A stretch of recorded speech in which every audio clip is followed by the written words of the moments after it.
Hi, YouTube. I just broke my dad's phone, and, I gotta hide it. Holy crap, dude, I gotta hide this shit. Let's hide it in your sister's room. She's sleeping. Let's put it under her pillow. No, dude, no, they'll suspect something. My sister doesn't even know where my dad's phone normally goes. I'm not even joking. I just broke my dad's freaking phone. I know it's not. Where's my baby?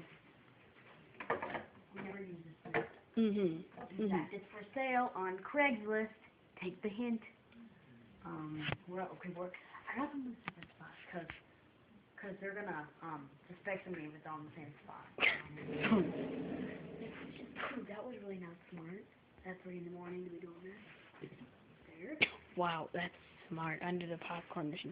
Sure. Right here where nobody would suspect.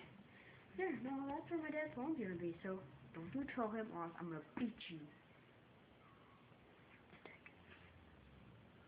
Tick. You tick me off when you don't shut off the video. Dude, you're probably gonna spike our reviews down, dude. Doing this freaking thing that you always do.